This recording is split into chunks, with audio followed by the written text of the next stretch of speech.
Bonjour à tous, vous m'entendez bien? Tout va bien, vous avez passé un bon salon.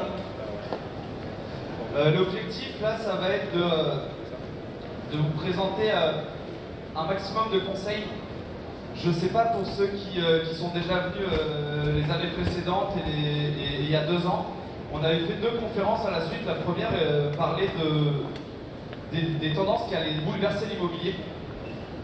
Ensuite, on est arrivé avec l'expérience client et comment l'expérience client de demain doit être faite dans l'immobilier. Et en fait, on est arrivé avec vraiment un panel des choses qui allaient changer l'immobilier, mais on s'est dit, il manque quelque chose de très important, c'est les conseils. C'est de vous donner des conseils applicatifs, précis, qui vont vous permettre de booster votre business immobilier. C'est vraiment ce dont on va parler aujourd'hui. Donc, on va vous permettre de franchir cette montagne de nouveautés qui arrivent sur le marché. Pour ceux qui ne connaissent pas Immobilier 2.0, donc déjà je m'appelle Vincent Le Camus, je suis l'un des cofondateurs d'Immobilier 2.0. Immobilier 2.0, c'est un site internet qui fait de la veille à l'international et qui en tire les grandes tendances qui sont sur le marché immobilier, et de ça on en déduit des conseils et on les donne aux professionnels de l'immobilier directement sur le site internet. On est allé un petit peu plus loin cette année en sortant un produit qui s'appelle Comme Augmenter pour booster votre communication immobilière. Si je vous en parle, c'est qu'on va parler beaucoup de communication immobilière ici. L'objectif, ça va être de vous permettre de charger des templates qui vont professionnaliser la manière dont vous communiquez sur Internet, mais aussi sur le terrain.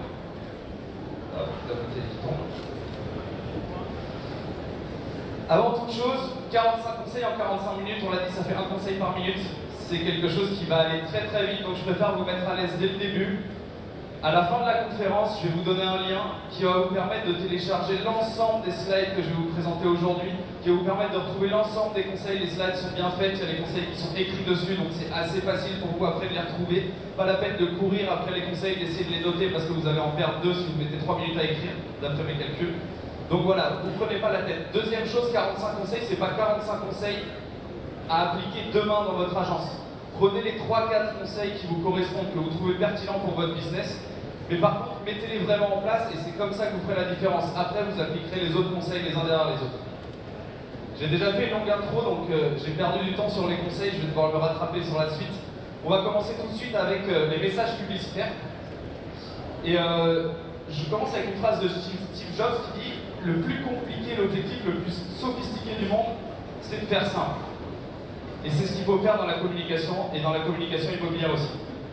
Si je vous parle de Steve Jobs, c'est tout simplement parce que c'est une personne qui a réinventé complètement la manière de communiquer. Et maintenant, les gens sont habitués à ça. Quand je dis les gens, c'est vos clients aussi. Les gens qui achètent des iPhones, c'est aussi les gens qui achètent des maisons et qui vivent dans des biens immobiliers. Concrètement, ce qu'a fait Steve Jobs est assez incroyable, c'est qu'il a aujourd'hui, personne ne sait quelles sont les caractéristiques d'un iPhone. Personne ne sait quel processeur tourne dans un iPhone, personne ne connaît les dimensions de l'iPhone, mais par contre, tout le monde voit dans les publicités comment fonctionne l'iPhone et à quoi il va servir, comment vous allez l'utiliser au quotidien. Et bien, il faut faire la même chose quand vous communiquez sur vos biens immobiliers. Je vais vous donner des exemples pour que ce soit un peu plus clair. Typiquement, si vous avez un bien avec une belle maison, dans votre com, je parle de votre com, pas forcément de votre site internet, mais du flyer que vous allez mettre dans les boîtes aux lettres, de la com que vous faites sur les réseaux sociaux, profitez d'une belle cuisine pour dire vous allez préparer des bons petits plats à l'intérieur de cette maison. Parce que comme ça, la personne se projette, la personne, ça lui parle, elle se met à l'intérieur du bien immobilier et elle aime plus la marque. Après, c'est facile quand c'est une belle cuisine. C'est déjà un peu plus compliqué quand le bien il est complètement détruit. Mais il y a quand même des manières de faire des choses pour communiquer convenablement. Dites-leur qu'ils sont en train de ils vont pouvoir relever un challenge et personnaliser complètement le bien de leurs propres mains. Pareil, si jamais la décoration est totalement à faire, c'est un beau challenge de décorer tout seul la maison. Et même si vous avez des biens à vendre qui sont tout petits, vous avez des solutions pour communiquer et projeter les gens dans leurs biens immobiliers. Ensuite, une fois que vous avez abordé le produit de cette manière-là, il y a quelque chose qu'on voit beaucoup sur les sites internet.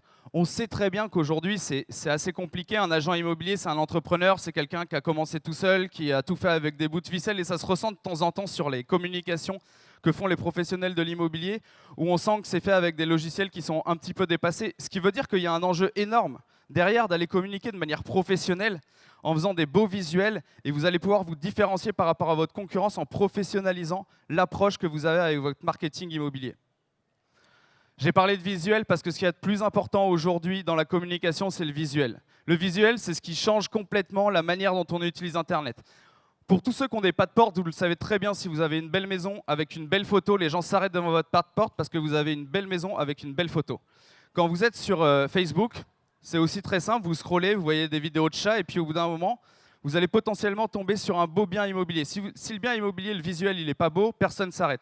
S'il y a une description en plein milieu du bien immobilier, les gens ils vont pas s'arrêter non plus parce que ce qui les intéresse, c'est le visuel. Faites le test quand vous êtes sur Facebook, vous arrêtez que sur du visuel. Donc travaillez un maximum le visuel et par-dessus, rajoutez les informations qui vont faire prendre la décision d'aller un petit peu plus loin. C'est-à-dire le prix, la location, le nombre de pièces, des choses très simples mais qui ne gâchent pas le visuel. Et une fois qu'on a dit ça, il faut aller encore plus loin dans l'originalité. On est en 2017, il y a 3000 messages pub par jour qui touchent les personnes. Donc il faut créer des messages de pub qui soient originaux. Là, je vous donne l'exemple d'une agence immobilière à Lyon qui s'appelle Bumper et qui a complètement changé la manière de communiquer sur les biens immobiliers. En fait, ils donnent un petit nom à chaque bien immobilier en fonction de ses caractéristiques propres. Typiquement, si je prends l'exemple de Birdie, la description de Birdie, c'est profiter sur votre petite terrasse ensoleillée en écoutant le chant des oiseaux et ainsi de suite. Mais ce qu'il faut savoir, c'est qu'ils peuvent se permettre de faire ça parce qu'ils le font sur l'ensemble de leur chaîne de valeur et toute la communication, sur toute la chaîne de communication, ils utilisent ce message décalé et ce positionnement décalé, ce qui font que les gens en parlent, ce qui font que les gens apprécient la marque parce qu'ils arrivent avec quelque chose de nouveau et d'innovant.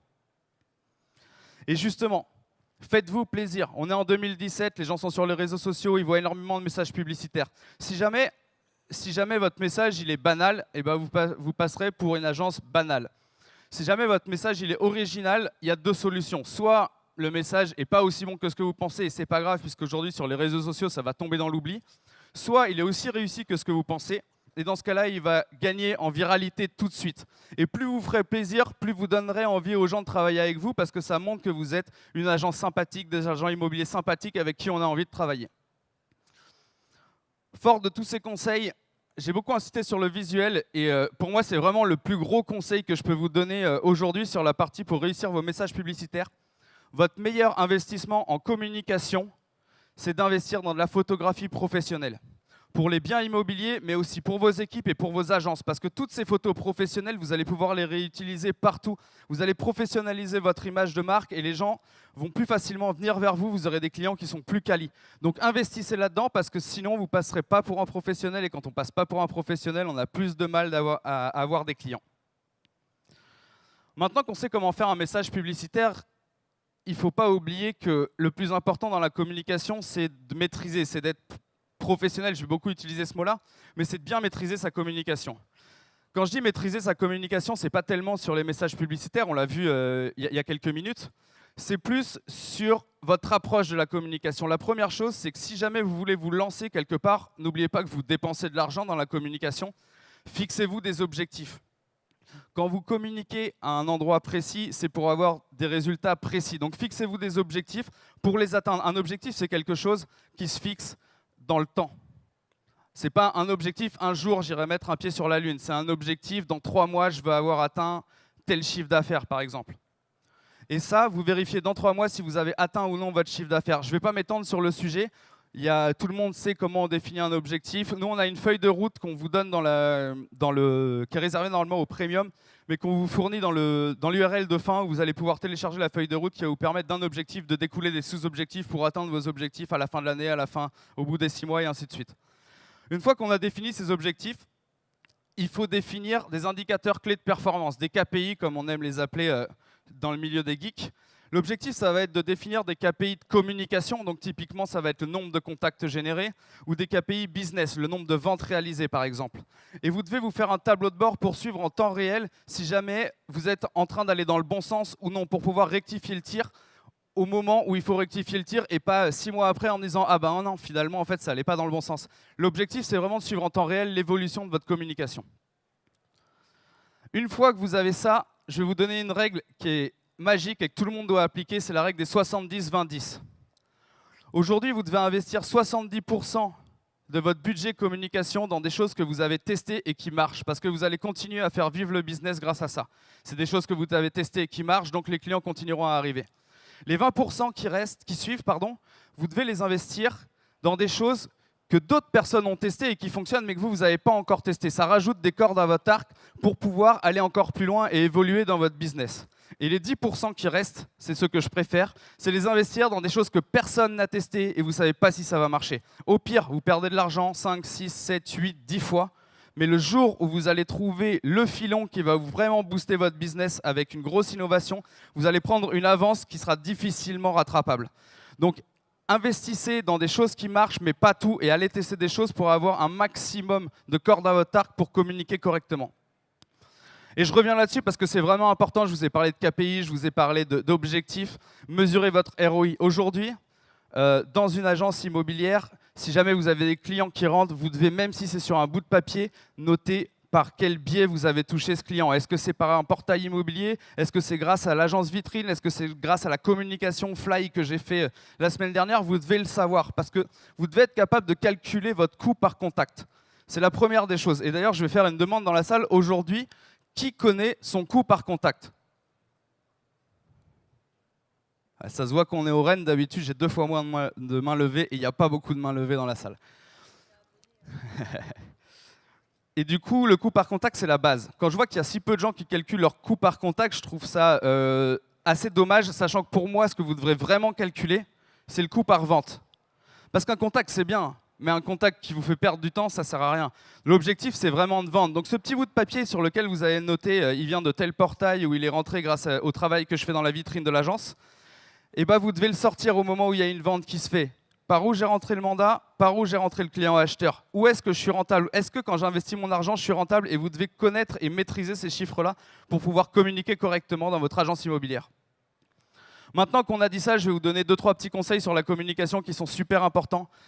En termes de pub pure, ça ne sert à rien de communiquer sur l'ensemble de vos propriétés. Communiquez à fond sur vos biens stars. J'entends souvent des agents immobiliers me voir et me dire « J'ai rentré un bien immobilier il n'y a pas longtemps, une bombe atomique, je l'ai rentré au prix, même un tout petit peu en dessous du prix, je n'ai pas eu besoin de communiquer dessus, il est parti en 24 heures. » Super, grand bien t'en face, tu as dû prendre une super com très rapidement, c'est génial. Sauf que la réalité, c'est que ce bien-là, si tu avais communiqué à fond dessus, tu aurais pris plein de leads sur ton secteur et on sait pertinemment que quand on rentre un client pour un bien immobilier précis, ce n'est pas forcément ce bien-là qui va acheter derrière. Votre travail en tant que professionnel de l'immobilier sur une zone de chalandise, c'est d'identifier les clients et prospects qui sont chauds sur votre zone de chalandise et de savoir les traiter derrière. Donc utilisez les biens qui vous ramènent du client pour identifier ces gens-là et après pouvoir les traiter ensuite et remplir votre base de données pour traiter les clients qui viennent et que vous captez grâce à des biens stars. Maintenant, ça, c'est bien pour les acheteurs. C'est aussi bien pour les vendeurs, parce que quand vous communiquez sur un bien star, vous montrez aussi votre compétence à bien communiquer sur des biens. Donc, les vendeurs le voient. Demain, ils travailleront peut-être avec vous. Mais si vous voulez rentrer des vendeurs, il n'y a qu'une seule chose à faire, c'est de valoriser vos succès. Montrez que vous êtes quelqu'un qui vend des biens immobiliers. Il y a beaucoup d'agents immobiliers qui ont peur et qui me disent « Ouais, mais moi, si je parle de mon succès, j'ai l'impression que je me la pète. » Non, les gens aiment bien les gens qui réussissent et personne ne veut travailler avec quelqu'un qui ne réussit pas. Donc valorisez vos succès et valorisez vos témoignages clients. Aujourd'hui, pour choisir un restaurant, pour choisir n'importe quelle sortie, on va regarder les témoignages clients et croyez-moi que si demain, il y a un témoignage client qui est bon sur votre agence immobilière ou sur votre agent immobilier, eh ben les gens seront rassurés pour venir travailler avec lui. Et plus vous communiquerez là-dessus, plus ils auront envie de travailler avec vous et plus vous aurez des clients facilement. Quand on a bien communiqué, qu'on maîtrise sa communication, qu'on fait des bons messages publicitaires, l'objectif derrière, c'est évidemment de générer des leads. Mais avant de générer des leads, le vrai problème dans la génération de leads, c'est qu'il faut du temps pour les traiter. Ça ne sert à rien de générer 100 leads si vous êtes capable d'en traiter 5. Donc on a voulu faire une petite partie intermédiaire pour vous aider à fluidifier vos processus. Alors ça, c'est un petit slide qu'on a mis ici. Je voudrais savoir dans la salle qui, aujourd'hui, a un problème avec la gestion de ses clés. Peu de gens par rapport à... Souvent dans la location, il y a des problèmes avec la gestion des clés. Vous devez mettre un process en place pour optimiser la gestion de vos clés. Ce n'est pas normal que vous perdiez du temps pour faire ça. Aujourd'hui, il y a des boîtes à clés, il y a plein de choses qui existent. Moi, j'ai découvert 2 applications qui sont toutes neuves, qui viennent d'Angleterre. C'est KeyZap et KeyNest, si mes souvenirs sont bons. De toute façon, tout sera dans la présentation à la fin. Et en fait, vous pouvez déjà les contacter et ils vous rajoutent quelque chose sur vos clés qui vous permet de les géolocaliser, de savoir qui a pris les clés, où est-ce qu'elles sont les clés, et de jamais perdre les clés, de jamais perdre de temps avec ça, parce qu'aujourd'hui, ce n'est pas normal de perdre du temps avec des choses qui sont aussi peu rémunératrices pour un professionnel de l'immobilier. Chercher une clé, ça ne lui rapporte pas d'argent. Maintenant, je vais rentrer dans le vif du sujet. quelques outils que j'ai envie de vous présenter. Le premier, c'est Expensify. Tout simplement, c'est une application que moi, en tout cas, j'ai sur mon téléphone. Et à chaque fois que j'ai une note de frais, que je fais une note de frais, je sors mon téléphone. Je prends une photo avec Expensify. Automatiquement, ça me récupère le prix que ça a coûté, l'endroit où est-ce que j'ai mangé, par exemple, la date. Ça met ça dans un fichier Excel, ça l'envoie tous les mois à mon comptable. Et ça me prend maintenant 2 minutes à la fin de chaque note de frais de gérer ma comptabilité sur cette partie-là. Donc ça va vous faire gagner du temps. Deuxième outil que je voulais vous présenter, c'est Buffer. Je pense qu'il y en a beaucoup parmi vous qui le connaissent. Avant, quand je gérais mes réseaux sociaux, alors moi je suis beaucoup sur les réseaux sociaux, ça me prenait environ 2 heures par jour. Et puis surtout, il fallait que je me force à certains moments dans ma vie de me dire tiens, il faut que je publie l'article maintenant ou il faut que je communique maintenant sur les réseaux sociaux. Maintenant, ça me prend un quart d'heure tous les matins. J'ai tous mes articles, je les lis, je les poste sur les réseaux sociaux. On a l'impression que je suis toute la journée sur les réseaux sociaux, alors qu'en vrai, ça me prend un quart d'heure par jour de gérer mes réseaux sociaux et de publier automatiquement dans la journée. Je vous présente que les 2 premières, vous allez pouvoir utiliser les 6 autres qui sont un peu plus mode expert, un petit peu plus geek, un peu plus technophile pour utiliser ces outils-là, mais je vous invite à aller regarder. Maintenant, qu'est-ce qui prend beaucoup de temps? C'est la gestion des mails. Ça, c'est un objectif de vie, avoir 0 mail à la fin de la journée. En plus, c'est super confortable. Pour le coup, ça m'arrive de temps en temps. C'est très, très confortable d'avoir 0 mail à traiter à la fin de la journée. Mais la réalité, elle est bien beaucoup plus triste que ça. On passe sa vie à courir après le traitement de ces mails. Et c'est quelque chose que vous pouvez régler avec des actions très simples. La première chose, c'est les mails que vous avez le plus. C'est les mails qui sont en interne, dans une agence immobilière avec vos collaborateurs. Si vous remplacez tous les mails que vous envoyez en interne par une application comme Slack qui vous permet d'organiser toutes vos communications par channel. Donc typiquement, vous pouvez avoir des channels par mandat, vous pouvez avoir des channels sur le marketing, sur Internet. Typiquement sur le marketing, vous pouvez avoir votre expert marketing qui est directement dans le channel. Sur Internet, vous pouvez avoir votre développeur qui est directement dans le channel. Et tout est centralisé à cet endroit-là. Tous les documents sont centralisés au même endroit. Et du coup, vous n'avez plus besoin de vous envoyer des mails en interne. Et en plus, ça fait gagner un temps fou. Nous, on a mis Slack en place chez nous en se disant bon, c'est une appli de geek, à mon avis, ça va nous servir à rien. Aujourd'hui, on ne peut plus s'en passer. Ça nous fait gagner un temps monumental. Les deuxièmes mails que vous avez beaucoup, c'est les mails entrants. Les contacts entrants, pardon. Les contacts entrants, aujourd'hui, c'est quoi? C'est les mails que vous recevez des portails immobiliers. C'est les mails que vous recevez de l'ami d'un ami qui vous a envoyé un mail pour vous contacter par rapport à un bien. C'est les mails que vous avez qui viennent des réseaux sociaux, qui viennent de Twitter, qui viennent de tous ces endroits-là. Et bah, tous ces contacts entrants, vous êtes capable aujourd'hui de les centraliser avec des outils comme Intercom. Alors là, c'est Intercom que je présente, mais il y a Front, il y a plein d'autres applications. Ça coûte une centaine d'euros par mois, c'est très simple à configurer. Il suffit juste d'associer un mail d'entrée de contact avec un mail Intercom et automatiquement tout est centralisé dans l'application Intercom. Et donc vous avez tout le suivi de chaque personne qui vous a contacté. Si un jour quelqu'un vous a contacté via Facebook et que 2 ans après il vous recontacte, et bah dans l'application vous avez tout l'historique des discussions que vous avez avec. Typiquement là, logiquement, il y a une vidéo qui devrait se lancer. Pas du tout. Mais du coup, bon. Pour vous expliquer ce qui se passe sur la vidéo, peut-être que... Ah si, elle s'est lancée.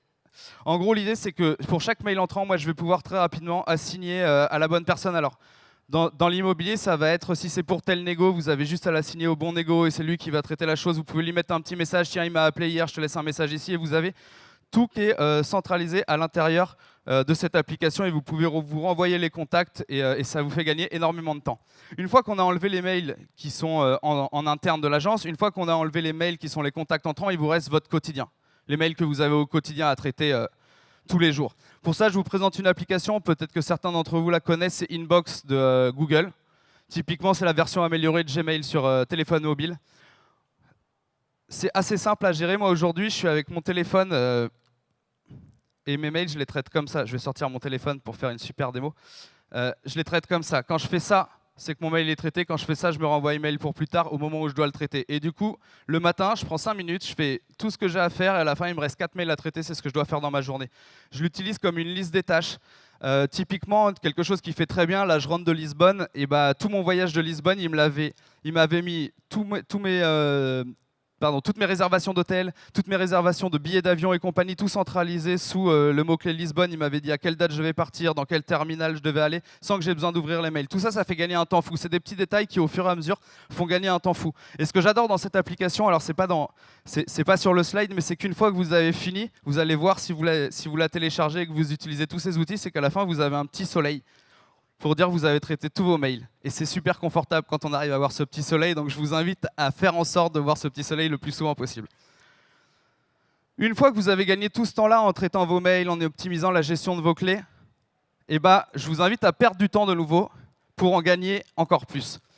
J'invite toutes les agences immobilières à passer 2 heures par semaine à prendre rendez-vous avec l'ensemble des négociateurs, des assistants, des gens du marketing pour savoir qu'est-ce qui a été douloureux cette semaine, qu'est-ce qui a pris du temps, où est-ce qu'on perd du temps, où est-ce qu'on perd de la valeur ajoutée dans votre processus. Et à ce moment-là, vous posez tout sur la table et vous dites « Ok, comment on peut régler ce problème-là? Comment on peut régler ce problème-là ?» C'est impossible aujourd'hui de poser sur un tableau blanc et de dire « Ok, voilà tous les process de mon agence, du coup j'optimise comme ça et c'est sûr que ça va fonctionner. » Ça ne fonctionnera jamais. Le seul moyen de bien faire, c'est de faire de l'amélioration continue et de poser toutes les semaines les bonnes questions aux agences pour résoudre les bons problèmes et d'avancer comme ça continuellement. Maintenant, on va pouvoir générer des prospects. Maintenant que vous avez du temps pour traiter les prospects, on va pouvoir générer des prospects. Thomas Edison disait que les gens qui réussissent ont l'habitude de faire ce que les gens qui échouent n'aiment pas faire. Et dans l'immobilier, les gens, ce qu'ils n'aiment pas faire, c'est de la prospection. Et en réalité, c'est ce qu'il faut faire. Je n'ai pas de formule magique pour vous faire rentrer du mandat, malheureusement. Si j'en avais une, je pense que je serais devenu très riche. Je n'ai pas de formule magique pour vous faire entrer du mandat. Il n'y a qu'une seule chose qui marche, c'est de faire de la prospection. Faire de la prospection terrain, faire de la prospection téléphonique. Et créez-vous les créneaux, mettez-vous les créneaux où vous faites de la prospection. Parce que clairement, si vous n'avez pas réservé ces créneaux-là pour faire de la prospection, vous allez toujours trouver une autre excuse de quelque chose qui est plus important que de rentrer du mandat, ce qui n'existe pas dans une agence immobilière, pour le faire à la place. Et vous allez me faire moins de prospection et vous n'allez pas rentrer de mandat. Donc choisissez vos créneaux. On a travaillé avec Romain Cartier qui a fait un super truc sur les chatbots tout à l'heure, sur un calendrier que vous allez pouvoir télécharger aussi, qu'on vous offre suite à cette conférence, où on a défini un peu les créneaux qui pouvaient être intéressants. Après, vous pouvez le changer en fonction de votre zone d'activité, chacun comme il veut. Pour un débutant, c'est 80% du temps qu'il doit passer à faire de la prospection. Pour quelqu'un qui est confirmé, c'est tout de même 50% du temps qu'il doit passer à faire de la prospection. C'est la base de votre agence immobilière. Si vous n'avez pas de mandat, vous n'aurez pas d'acheteurs et ça ne fonctionnera pas. Donc, passez du temps à faire de la prospection. Ça, c'est les basiques. Je ne vous apprends rien, je pense, mais je préfère le répéter, c'est important et insister là-dessus. Il y a un autre basique qui est rentré il n'y a pas longtemps avec l'arrivée d'Internet. C'est quand quelqu'un entend parler de vous, quelle que soit la manière dont vous l'ayez prospecté, la première chose qu'il va faire, c'est qu'il va taper votre nom sur Internet. C'est le premier réflexe qu'il va avoir. Il va taper votre nom, le nom de votre agence immobilière. Faites-le. Pas maintenant, mais faites-le tout à l'heure. Prenez le temps sur téléphone mobile et sur ordinateur parce que ce n'est pas les mêmes résultats. Testez et regardez ce qui sort en premier. Cliquez sur les 3 premiers liens. Le 4e, il n'y a plus personne qui clique dessus. Mais sur les 3 premiers liens, cliquez dessus et regardez l'image que vous renvoyez vis-à-vis de vos clients. Si jamais l'image est mauvaise, créez-vous un compte LinkedIn. Si vous avez déjà un compte LinkedIn, mettez-le à jour. Faites remonter LinkedIn, faites remonter Twitter, faites remonter Facebook, faites remonter votre site d'agence pour pouvoir être premier et maîtriser la communication, l'image que vous renvoyez vis-à-vis de vos clients qui rentrent. On va parler de prospection maintenant, de génération de leads sur Internet, mais avant toute chose, si vous n'avez pas de process client pour traiter les leads entrants, ça ne sert à rien d'écouter les prochains conseils. Vous pouvez vous poser 2 minutes, réfléchir à comment mettre en place un process client, mais ça ne sert à rien aujourd'hui d'écouter ces conseils-là et de générer 100 leads, 200 leads sur Internet, parce que déjà les leads sont de moins bonne qualité quand ils sont générés en full Internet, et donc il faut les traiter et avoir des processus pour pouvoir traiter les prospects qui sont chauds et les prospects qui sont moins chauds. Maintenant, la génération de leads sur Internet, je ne vais pas vous faire tout le parcours de tout ce que vous êtes capable de faire sur Internet. Vous avez tout vu sur le salon. Moi, je vais vous parler de la publicité online qui marche plutôt bien en ce moment. Typiquement, c'est AdWords ou pub Facebook. Derrière une landing page, là, vous transformez du leads. Et les leads qui sont transformés, après, vous les retraitez grâce à des mails automatiques qui vont vous permettre d'identifier les gens chauds, les gens qui sont moins chauds, savoir qui a appelé à quel moment. Et surtout, de jamais perdre le contact avec le prospect immobilier. Je fais un point sur chaque typologie sur Google AdWords, typiquement. C'est quelque chose qui fonctionne bien, qui est assez intéressant parce que ça veut dire que la personne qui vous a contacté, elle a tapé une recherche pour vous trouver, donc elle est forcément intéressée à ce moment précis par une recherche de biens immobiliers. Maintenant, la grosse problématique avec Google AdWords, c'est qu'aujourd'hui, les grandes de ce monde de l'immobilier trustent tous les mots-clés qui rapportent du trafic. Donc ça coûte très très cher d'aller se positionner sur des mots-clés qui rapportent du trafic. Par contre, il reste plein de mots-clés sur lesquels vous êtes positionné, que vous pouvez mettre en face de votre stock immobilier, par exemple, pour pouvoir aller chercher des requêtes qui sont plus sur de la longue traîne, c'est-à-dire des requêtes qui ont 3, 4, 5, 6 mots, qui vont vous coûter beaucoup moins cher et qui vont vous permettre d'être beaucoup plus précis et d'avoir des clients beaucoup plus qualifiés sur votre site internet. La seconde chose que je vous conseille de faire, c'est d'utiliser l'outil l'outil Google AdWords et d'optimiser constamment AdWords. Ça met 2-3 mois avant d'avoir des campagnes qui sont performantes. Passez du temps là-dessus, enlevez ce qui ne fonctionne pas, rajoutez des choses pour tester ce qui fonctionne et ainsi de suite. Et enfin, le dernier conseil qui va revenir assez souvent, c'est mesurer, mesurer, mesurer pour savoir si ça a vraiment de la pertinence pour vous d'utiliser AdWords. Ensuite, la pub Facebook. La pub Facebook, c'est différent. Facebook, je vous l'ai dit tout à l'heure, les gens regardent des vidéos de chats et potentiellement à un moment ils tombent sur votre bien immobilier. Mais il n'est jamais venu dans l'idée de tomber sur un bien immobilier. Il est venu dans l'idée de passer du temps à faire quelque chose qui l'intéresse. Donc c'est difficile de cibler des gens qui sont dans un projet immobilier. Quelque chose qui marche bien pour les acheteurs, c'est d'utiliser les pixels de retargeting que fournit Facebook. Vous les mettez sur votre site et derrière, les biens qu'il a vus sur votre site, vous lui proposez les biens similaires sur Facebook ou le bien en question pour pouvoir le transformer. C'est assez simple. Aujourd'hui, si vous avez 1% de taux de transformation sur votre site internet, c'est génial. C'est déjà génial. Ça veut dire que vous avez 99% de gens qui ne transforment pas sur votre site. Et cet outil-là vous permet de toucher les 99% qui sont venus sur votre site et qui n'ont pas transformé. Ensuite, on vous conseille d'utiliser le visuel. Le visuel, ça revient souvent, mais sur Facebook, c'est super important le visuel. Donc mettez des beaux visuels et surtout laissez Facebook optimiser le choix des visuels. Mettez 4, 5, 6 photos pour la même accroche. Et ensuite, laissez Facebook optimiser. À chaque fois qu'on fait des campagnes publicitaires avec Flow, on pense que c'est ce visuel-là qui va marcher. Dans 80% des cas, on a tort. Facebook le fait très bien, donc utilisez cet outil-là pour laisser optimiser la campagne de publicité directement via Facebook. Et enfin, le troisième conseil, je vais le répéter, mais c'est de mesurer, mesurer, mesurer pour voir si jamais c'est pertinent ou pour changer la manière dont vous communiquez sur Facebook. Une fois que vous avez fait de la pub, l'outil le plus important que vous allez avoir derrière, c'est votre landing page. Une landing page, c'est la page d'atterrissage après la pub sur laquelle il tombe et qui est faite seulement pour récupérer les informations du prospect qui vient de cliquer. Aujourd'hui, la chose la plus importante sur une landing page, c'est d'avoir un accord entre la landing page d'arrivée et le message publicitaire que vous venez de publier en face. Si vous mettez une page lambda en face du message publicitaire, la personne va être perdue. Il faut que vous disiez exactement la même chose avec le petit plus qui va faire qu'il va laisser ses coordonnées directement sur la landing page. Après, une landing page, c'est facile, hein. C'est un message, une petite explication du message, un formulaire et on capte le leads. Aujourd'hui, c'est l'outil qui est le plus indispensable dans votre campagne publicitaire parce que c'est ça qui va faire que vous transformez ou non. Et si vous augmentez de 10% le taux de transformation, vous allez augmenter d'autant la puissance de votre campagne de publicité. Après, comme je vous l'ai dit, les leads ne sont pas tous super qualifiés. Donc derrière, vous pouvez automatiser des choses avec, par exemple, ActiveCampaign. C'est un des outils. Mailchimp le permet aussi. C'est moins poussé qu'ActiveCampaign. Et là, un exemple que je donne, c'est une personne qui vous contacte pour un bien immobilier. Vous pouvez lui renvoyer un mail derrière en lui disant « Ok, quel est votre budget ?» et compagnie, lui poser plein de questions pour qualifier son projet. Et en fonction du budget qu'il a, vous l'envoyez vers un négo VIP ou vers un autre négo. C'est un exemple qui est très basique et qui n'est pas forcément très pertinent, mais c'est pour vous montrer ce qu'on peut faire derrière. On est capable de faire tout et n'importe quoi avec l'automatisation de mail. Nous, on a commencé avec Florian avec quelque chose de très très simple où il n'y avait que 2 choix comme ça. Aujourd'hui, si je devais poser sur un tableau l'ensemble de mon processus de qualification de mes leads, je ne m'y retrouverai pas. Mais chaque point, on l'a amélioré. Encore une fois, de l'amélioration continue là-dessus. Et vous allez être capable de faire tout et n'importe quoi. Et c'est la technologie qui travaille à votre place pour qualifier les acheteurs et les vendeurs qui rentrent via votre stratégie de qualification de leads. Pour finir sur la partie génération de leads, j'ai un petit tips que j'adore, qui est très très simple à mettre en place. Vous avez tous un téléphone. Je pense que dans votre téléphone, vous avez tous votre fiche avec votre nom dedans. Je pense qu'il n'y a personne qui, dans son téléphone, a déjà pris son téléphone et s'est auto-appelé. Ça ne sert à rien. Par contre, ça sert à envoyer votre fiche à des clients. Et si vous rajoutez, donc déjà, remplissez-la en entier, mettez le bon mail, mettez votre numéro de contact, mettez votre nom, votre prénom, enfin la base. Et à côté, vous rajoutez agent immobilier. Parce que si vous rajoutez agent immobilier, tous les gens à qui vous allez envoyer votre fiche de contact, ils vont avoir dans leur téléphone un mec qui est agent immobilier. Et donc, dès qu'ils vont chercher immobilier sur leur... Bon, là, c'est l'exemple de l'iPhone, mais c'est pareil sur Google.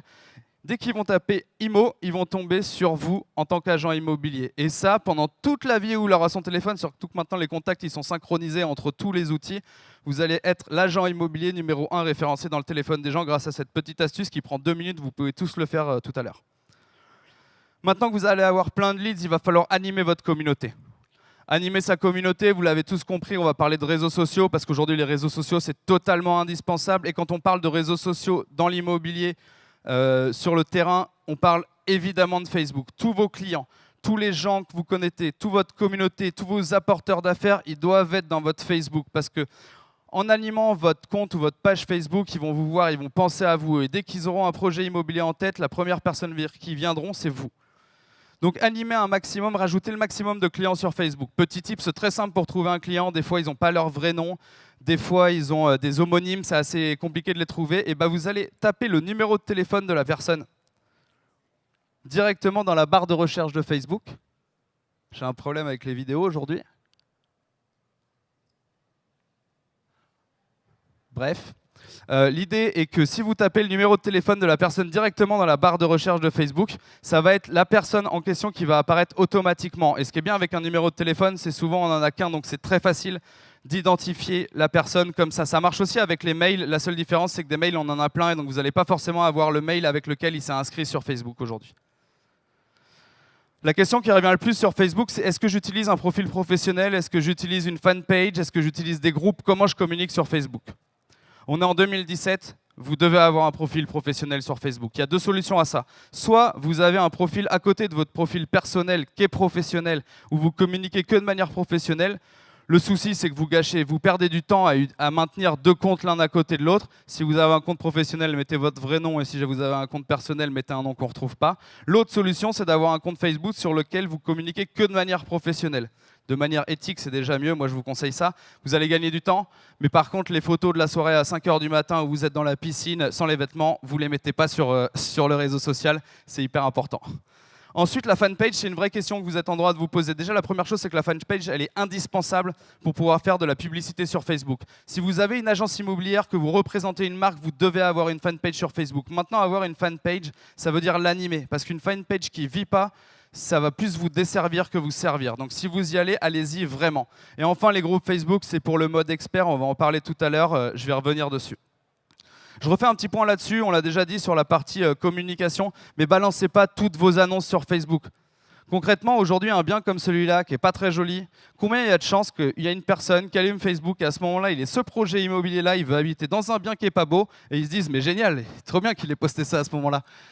Personne, 100% de gens qui vont être déçus de voir ce bien immobilier-là à ce moment-là. Et si vous continuez à le faire continuellement, vous allez créer de la décote de votre marque vis-à-vis de ces gens-là et les gens vont plus vouloir travailler avec vous. Donc ne publiez pas toutes vos annonces sur Facebook. Il y a des portails immobiliers qui sont faits pour ça, il y a des sites internet immobiliers qui sont faits pour ça. Facebook, c'est pas fait pour ça. Par contre, et je remets une petite couche là-dessus, communiquez à fond sur vos biens stars, parce que c'est ces biens stars-là qui vont faire que les gens s'arrêtent, qui vont faire que les gens partagent, qui vont faire que les gens vous aiment. Donc allez vraiment à fond là-dessus. J'ai pas mis de slide pour communiquer sur vos succès et sur vos témoignages clients, mais faites-le aussi. C'est d'autant plus pertinent sur les réseaux sociaux. Ensuite, la question qui revient souvent, la deuxième question qui revient souvent, c'est d'accord, mais je communique sur quoi si je ne peux pas communiquer sur tous mes biens? Et bien, typiquement, vous devez devenir la gazette locale. Vous devez parler de toutes les questions qu'on vous pose déjà. Vous êtes des professionnels de l'immobilier. Je pense qu'à chaque fois que vous l'avez dit à quelqu'un qui ne vous connaissait pas, il vous a posé 10 questions sur l'immobilier. Vous les connaissez toutes, c'est toujours les mêmes. Donc, répondez à ces questions-là. Et à côté de ça, par contre, devenez pas cette personne qui fait que parler d'immobilier, d'immobilier, d'immobilier tout le temps. Parce que les gens qui font que parler de boulot, c'est rarement des gens avec qui on a envie d'aller boire une bière à la fin de la journée. Donc parlez d'autres choses, devenez la gazette locale, parlez du quartier, parlez des initiatives qui se passent dans le quartier, parlez des festivals qui est à côté, parlez de tout ce qui fait vivre votre quartier et d'immobilier à côté pour que les gens restent et se disent « mais oui, je vis dans ce quartier et merci de me donner autant d'informations par rapport à ce quartier ». Devenez vraiment la gazette locale. Et si vous êtes vraiment bon sur ce sujet-là, passez au groupe Facebook. Les groupes Facebook, ça va vous permettre de créer une communauté. Donc ça va être sur des événements plus précis. Si par exemple vous avez des événements musicaux assez fréquents dans votre quartier, parlez-en. Si jamais vous voulez monter un club de bricolage dans le quartier, c'est à côté de l'immobilier, faites un groupe Facebook avec un club de bricolage dans le quartier. C'est hyper pérenne. Vous allez créer une communauté qui va vous permettre derrière de communiquer votre marque auprès de plein de gens qui sont inscrits dans votre zone de chalandise et qui rencontrent plein d'autres gens et qui vont vous permettre d'être mis en contact. Si je vous parle des groupes Facebook, c'est pour une raison qui est très simple. C'est qu'aujourd'hui, je ne sais pas si vous avez vu sur l'application Facebook, il y a quelque chose qui a changé. La première chose, c'est qu'ils ont rajouté la marketplace. Je ne vais pas en parler aujourd'hui, mais on pourra en parler tout à l'heure. Et qu'ils ont rajouté les groupes en bas. Donc maintenant, la fonctionnalité groupe, c'est devenu un focus de Facebook. Il y a une innovation sur deux qui concerne les groupes Facebook et c'est comme ça qu'on fait vivre des communautés sur Facebook. C'est vraiment vers là qu'ils vont aller. Donc si vous avez la capacité à bien communiquer là-dessus, à créer des groupes et à les animer, allez-y à fond, vous allez prendre du temps d'avance. Et maintenant, petit tips de hacker. Plein de gens me posent la question ok, c'est cool Facebook, mais j'en fais quoi moi demain? Comment je transforme ça en business? Alors là, j'espère que la vidéo va marcher parce que c'est assez important. Vous êtes capable de récupérer l'ensemble des mails de vos contacts Facebook grâce à cette petite technique. Voilà, la vidéo fonctionne, on est au top. Si clique dessus. En gros, l'idée, ça va être, c'est pas grave, je la raconte, qu'elle tourne ou qu'elle tourne pas, dans tous les cas, ça changera pas grand-chose. Vous créez un compte Yahoo vierge, ce sera beaucoup mieux si jamais vous créez un compte Yahoo vierge.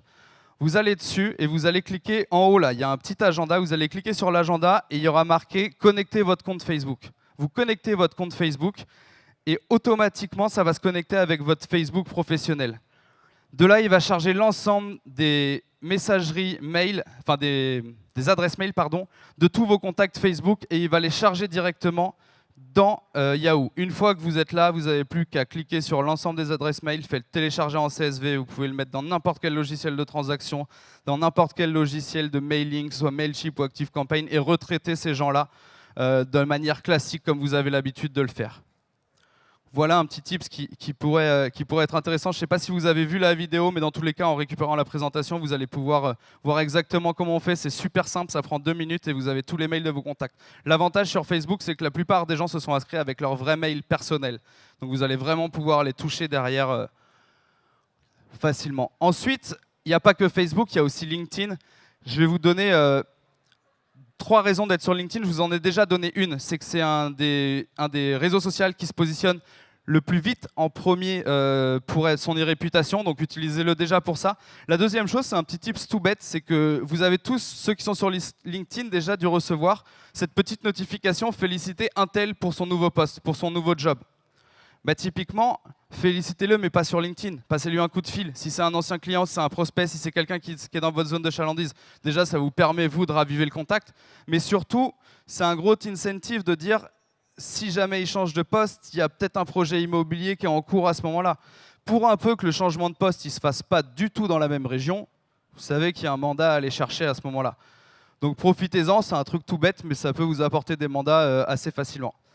Et le second tip sur LinkedIn, c'est assez simple, j'imagine que la vidéo ne va pas marcher non plus, mais c'est pas grave. C'est la même technique que pour Facebook. Vous allez pouvoir récupérer les mails de l'ensemble de vos contacts LinkedIn. Et là, c'est directement dans LinkedIn qu'on peut le faire. Alors la vidéo ne va pas fonctionner, mais en gros, vous allez sur Relations. Vous cliquez sur Relations, vous allez avoir un deuxième relation, vous recliquez dessus. Une fois que vous êtes arrivé là, vous allez avoir de l'autre côté complètement un truc pour exporter les contacts en CSV. Et vous cliquez 2 fois et vous allez avoir l'ensemble des contacts dans un fichier CSV et l'ensemble des adresses mail de vos potentiels futurs clients directement à réinjecter dans votre logiciel de transaction ou dans votre logiciel de campagne emailing. Dernier petit conseil sur ce point-là, c'est que développer sa communauté, animer sa communauté au niveau prospection et client, c'est très bien, c'est très intéressant, mais il faut aussi l'animer de manière professionnelle. Donc il y a plein d'outils aujourd'hui qui vous permettent de rentrer en contact avec des professionnels de l'immobilier. Moi j'ai fait un test, c'est un outil qui s'appelle Risas, ça fait 3 ans qu'il existe sur le marché.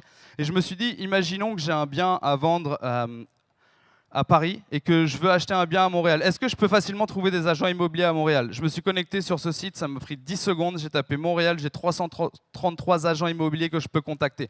Vous pouvez rentrer en contact avec eux, vous pouvez parler avec eux, vous pouvez voir ce qu'ils vendent, ce qu'ils ont l'habitude de vendre, vous pouvez discuter, savoir comment ils travaillent, discuter de comment vous faites des échanges de com et ainsi de suite. Et vous allez vous développer un réseau à l'international. À l'heure où le monde rétrécit et les transports vont de plus en plus vite, ça peut être un vrai atout majeur dans la manière dont vous faites de l'immobilier. Et si je vous parle de développer son réseau professionnel, c'est que nous, à force de travailler notre communauté, on a rencontré plein de gens dans le secteur de l'immobilier qui sont très performants. On a rencontré plein de leaders, on a animé notre réseau professionnel. Et je voulais finir justement avec les conseils des top leaders qu'on avait rencontrés aujourd'hui dans différents endroits du monde, même si beaucoup sont américains finalement. Tout d'abord, Mauricio Imansky. Mauricio Imansky, c'est le roi de Los Angeles, c'est le numéro 1 là-bas, c'est l'agent immobilier des milliardaires. Il a vendu la maison de Michael Jackson, de Michael Jordan. Il a vendu le manoir Playboy. Le gars est complètement incroyable. Et en gros, lui, son conseil, il est assez simple. C'est maîtriser l'ensemble de vos données, maîtriser l'ensemble de vos data et soyez le meilleur sur votre marché. Connaissez mieux le marché que n'importe qui. Parce que demain, votre client, vous pouvez le rencontrer dans un bar, vous pouvez le rencontrer dans la salle d'attente du médecin, vous pouvez le rencontrer un peu partout. Et si vous montrez que vous êtes bon et que vous savez parler d'un projet immobilier, vous allez peut-être transformer le client à ce moment-là. Et la deuxième chose, c'est d'utiliser la technologie au mieux de ce qu'il est possible de faire. Typiquement, il a une anecdote, il était à un concert de rock, je ne connais pas très bien le rock, donc j'ai complètement oublié le nom du rocker en question, mais il a été invité dans les backstage, et en fait, il y a quelqu'un qui lui a présenté un des guitaristes du groupe de rock, et il a discuté 1h30 avec lui, il a rentré le mandat grâce à sa connaissance du marché et grâce à son application mobile où il a pu lui montrer certaines choses pour transformer le mandat. Donc allez sur la techno pour que ça vous serve, et soyez le plus sachant sur votre zone de chalandise, parce que c'est ça qui fera la différence. La deuxième personne, c'est Fredrik Eklund, c'est pas facile à prononcer, c'est un Suédois qui est parti à New York avec un seul objectif, faire de l'immobilier à New York. Il était fan de cette ville. Il est parti là-bas et l'année dernière, c'est l'agent immobilier qui a closé le plus gros chiffre d'affaires au monde. C'est aussi simple que ça. Et en fait, lui, il a une vision qui est très simple, c'est que de toute façon, si tu as un objectif, tu vas être capable de l'atteindre. Mais le seul moyen d'atteindre ton objectif final, c'est de replanifier tes objectifs tout le temps, de remettre à plat tes objectifs. Si tu ne les as pas atteints, c'est pas grave. Tu remets à plat ton objectif et tu te refixes des objectifs continuellement. Et aujourd'hui, il est comme ça, il est devenu l'agent immobilier qui a fait le plus gros chiffre d'affaires en 2016. La troisième personne, c'est Dolly Lenz. Dolly Lenz, c'est l'agent immobilier de Donald Trump, que tout le monde connaît bien, pas pour ses investissements immobiliers, mais pour autre chose. Elle a un conseil qui est super simple. Elle a même 3 conseils. Quand elle nous avait parlé, elle a dit il y a 3 conseils qui sont super importants. Le premier, c'est de travailler dur. Le deuxième, c'est de travailler dur. Et le troisième, c'est de travailler dur. En vérité, si vous travaillez plus que les autres, normalement, vous aurez plus de réussite que les autres. Après, quand on discute un peu plus avec elle, le plus important pour elle, c'est de travailler son réseau. L'immobilier, c'est un métier de réseau, donc vous devez travailler au maximum votre réseau pour connaître le maximum de personnes sur votre zone de chalandise et rentrer le plus facilement des biens immobiliers et connaître les gens avec qui vous allez potentiellement travailler demain. Enfin, la dernière personne, c'est John Murray. John Murray, c'est 1800 ventes par an aux États-Unis. C'est un chiffre qui est complètement incroyable. Après, les États-Unis, c'est pas pareil que la France. Un agent immobilier, il a une équipe derrière lui qui s'occupe de rentrer des mandats, de les sortir. On ne calcule pas les choses de la même manière, mais malgré tout, c'est quand même l'agent immobilier qui vend le plus d'unités aux États-Unis. Et lui, c'est assez intéressant sa manière de voir les choses. C'est quelqu'un qui est très carré, qui est très simple, pas forcément sympathique. Alors, quand quelqu'un n'est pas sympathique, c'est plus compliqué de faire de l'immobilier, mais en fait, on l'appelle la machine parce qu'il réfléchit plus vite que les autres. Lui, il a un truc qui est très simple. C'est vous maîtrisez l'ensemble de votre process de transformation de leads. La deuxième chose, c'est vous faites rentrer un maximum de leads dans ce process de transformation de leads. Et ensuite, vous maîtrisez toutes vos datas, vous calculez toutes vos datas pour savoir comment vous pouvez améliorer continuellement le process. Pour lui, l'immobilier, c'est mathématique. C'est super simple. C'est assez simple. On l'a rencontré il y a 4 ans, il faisait 1200 ventes par an. L'année d'après, il faisait 1400 ventes par an. L'année suivante, il faisait 1600. Et l'année dernière, il a fait 1800 ventes par an. C'est mathématique, c'est très simple pour lui l'immobilier. Ça fait 4 ans de suite qu'il est le numéro 1 en nombre de ventes aux États-Unis. Et je pense qu'il est intouchable. Et en plus, il n'est même pas dans une grande ville. Il est Rockefeller, juste à côté de Chicago, mais il n'est même pas dans une très grande ville pour vendre autant de biens immobiliers. Enfin, un autre conseil, alors là c'est plus nous, c'est qu'il y a un vrai problème avec les conseils. C'est que si vous ne les mettez pas en place, vous ne saurez jamais s'ils sont bons. Alors c'est potentiellement ma grande chance, mais l'objectif c'est quand même que vous les mettiez en place pour savoir si jamais ils sont bons. Mettez en place 5 conseils dans la semaine, juste 5 conseils, des conseils simples, juste pour voir si ça vous rapporte quelque chose. Appliquez les choses que vous apprenez au fur et à mesure pour pouvoir évoluer constamment. Mettez en place les choses parce que sinon, vous aurez perdu 45 minutes de votre vie et c'est assez dommage. L'URL, elle est là. Elle fonctionnera d'ici une petite demi-heure. Vous allez pouvoir récupérer tout sur le site internet. Dernière chose, je pense qu'il n'y a personne dans la salle qui a compté le nombre de conseils que j'ai donnés, a priori à savoir si je suis arrivé à 45 ou pas. Je vais vous dire la vérité, j'ai fait que 44 conseils. J'ai un dernier conseil que je vais vous donner sur mon stand, autour d'une bière. Vous allez tous venir boire un coup avec moi, mais surtout pour la bonne cause, puisque c'est pour aider à I Love You. Donc je vous donne tous rendez-vous sur mon stand pour pouvoir discuter autour d'une bière d'ici 2-3 minutes. Merci à vous.